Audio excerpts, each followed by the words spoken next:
He was mopping the executive floor until the CFO heard him speak Japanese, Russian, and German like a native. What happened next shocked the entire corporation. Most people didn't notice the cleaning crew at Westridge Global. They came in after hours, pushing carts, changing trash bags, blending into the background like elevator music. It was Thursday morning in downtown Atlanta, and the company's main lobby buzzed with activity. Sophia Blackwell, the company's CFO, was halfway through her walk from the parking garage when she heard it, a voice speaking fluent Japanese. It stopped her cold, not because it was Japanese, but because of who was speaking it. She saw him, a man in a Navy janitor's uniform, his close-cropped hair peppered with gray, standing near the lobby directory. He was mid-conversation with an older woman who looked confused and relieved all at once. As Blackwell got closer, he wrapped up the Japanese conversation and turned toward a delivery woman. La entrega va al piso 16, he said fluidly, switching into Spanish. Then, just as casually, he turned to a vendor nearby. Das ist falsch markiert. Konferenzraum B ist auf der anderen Seite, he told him in German. Blackwell stepped forward, more curious than commanding. Excuse me? He turned toward her, composed. Yes, ma'am. That was Japanese, right? Yes, ma'am. You speak it fluently? Yes, and Spanish, German. He nodded. Also Korean, Russian, Arabic, Swedish, Yoruba, and I read ancient Greek, but I don't really count that. She blinked. You're telling me you speak 9 languages? Languages. Yes, ma'am. There was no pride in his tone, just truth. What's your name? She asked. Terrell Washington. Mr. Washington, are you free for a few minutes? I'd like to talk to you in my office. He hesitated, then nodded. All right. Inside her glass-walled office, she gestured to a chair. So, Terrell, I just heard you speak 3 languages like you were flipping light switches. How does someone like you end up working here cleaning floors? For a second, he didn't answer. You got time for the truth? I wouldn't have asked otherwise. I was born in Detroit, middle child of 5. My father taught high school physics until the layoffs hit. I got a scholarship to University of Michigan, majored in linguistics, was halfway through a doctorate when my youngest brother got shot. He paused. I came home to help with medical bills. Then the recession hit and my parents lost their house. I had twins to support, no academic job prospects, so I worked whatever I could find. Eventually, a custodial position opened here. It let me be home when my kids woke up and pay the mortgage. But the languages I didn't stop learning. I borrowed textbooks, listened to recordings. It's what I do.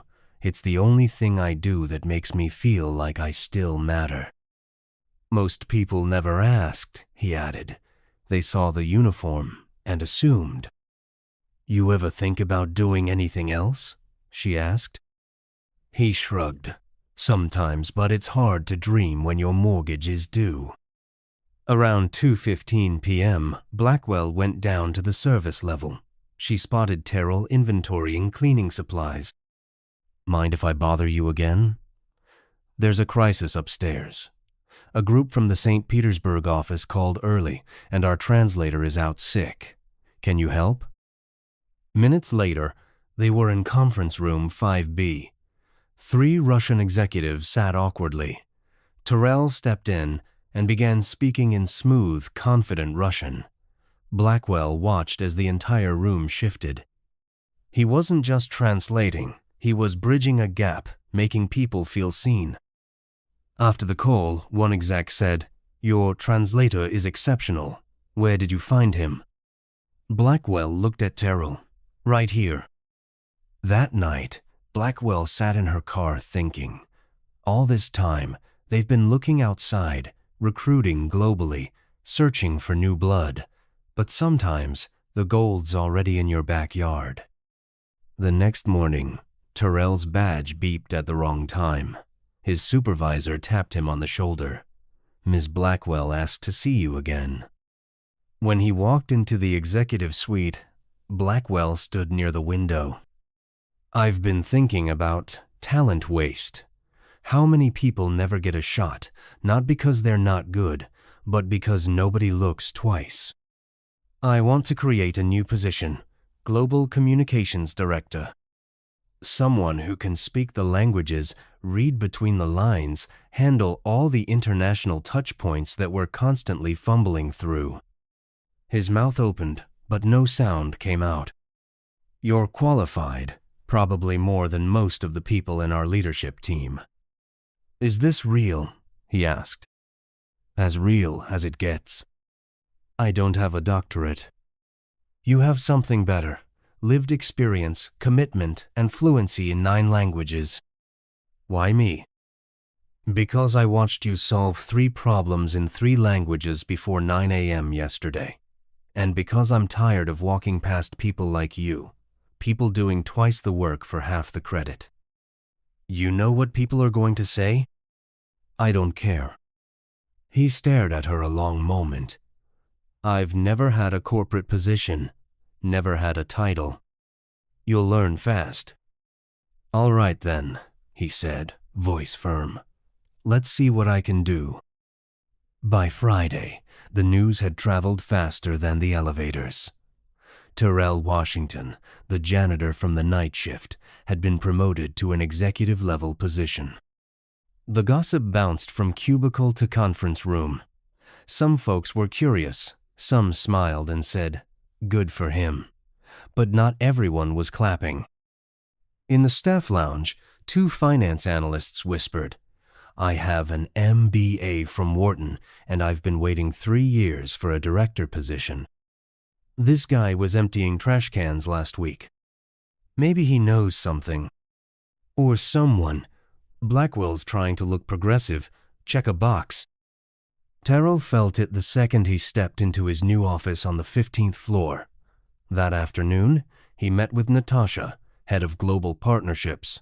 She didn't shake his hand and didn't sit.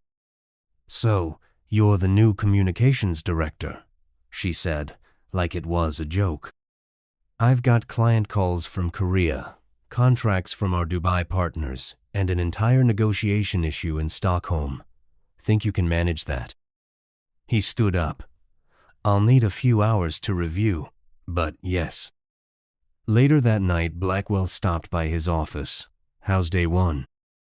"I've had worse." "Natasha give you a hard time?" "She doesn't scare me," he replied. "But can I ask you something? Why now? Why me?" She leaned against the door frame. "Because I saw myself in you. I came from nothing. My mom cleaned houses in a neighborhood where people didn't look her in the eye. People thought I didn't belong in rooms like this." Terrell nodded. "Now, you're the one deciding who gets in." By the end of the week, Terrell's nameplate was mounted outside his office. Terrell Washington, Global Communications Director. On Wednesday, Terrell joined a video call with a delegation from Seoul. The company's Asian expansion had been stuck for months. He introduced himself in fluent Korean. The room changed. You could feel it. People leaned in. They listened. After the call, one of the Korean partners sent a message to Blackwell. "In 20 years of international business, no American company has ever shown us this level of cultural understanding. We are ready to move forward."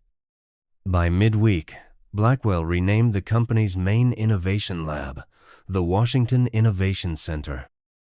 Later, Terrell found an envelope on his desk. Inside was a note.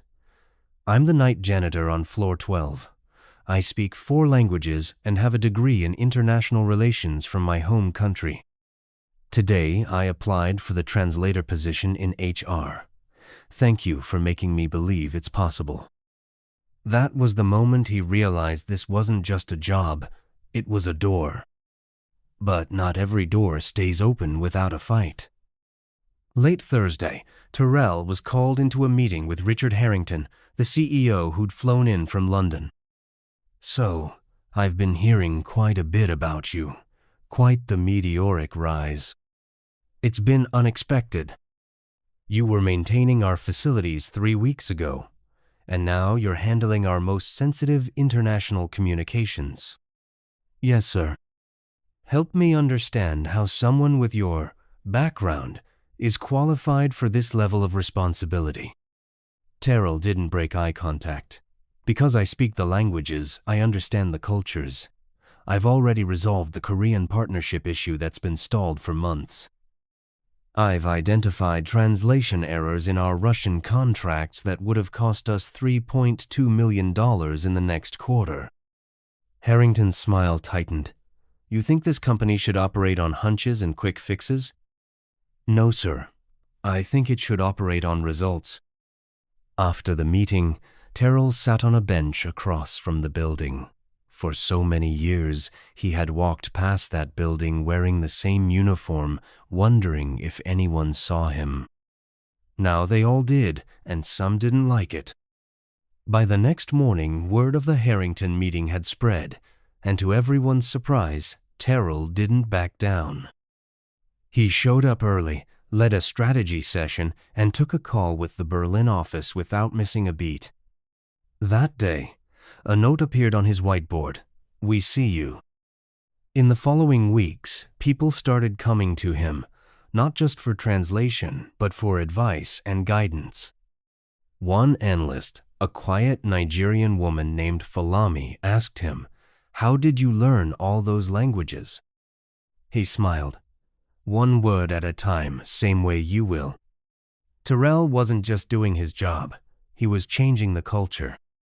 One afternoon, Blackwell joined him for coffee. Been hearing good things. He sipped from his cup. Been trying to ignore the bad ones. You're making waves. Around here, it means you're doing something right.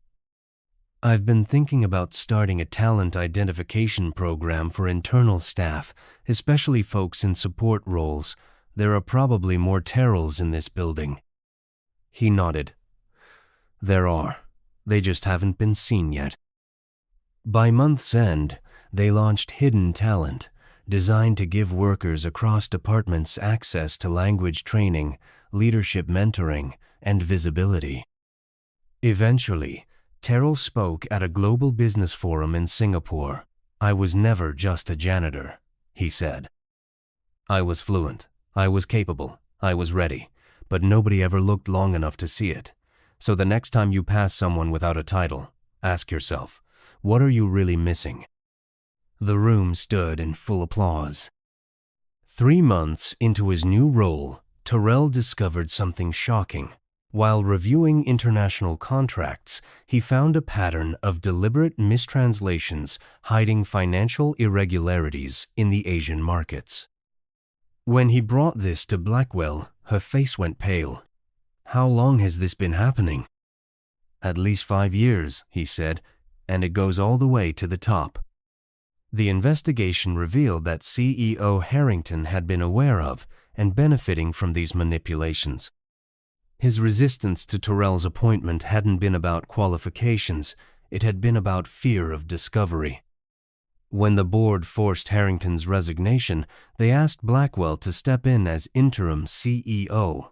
Her first act was to promote Terrell to Chief Global Officer. At the press conference, a reporter asked Terrell how it felt to go from janitor to executive in less than a year. He smiled. I was always an executive. I just needed someone to hand me the right keys. Never assume you know someone's worth based on what they wear or where they work. Talent has no dress code. Intelligence doesn't need permission, and brilliance can walk past you pushing a mop and carrying wisdom that could transform your entire world. If you've ever been overlooked, underestimated, or ignored, keep going. The right person will see you, and when they do, don't be afraid to take that seat at the table. Better yet, bring a few more chairs with you.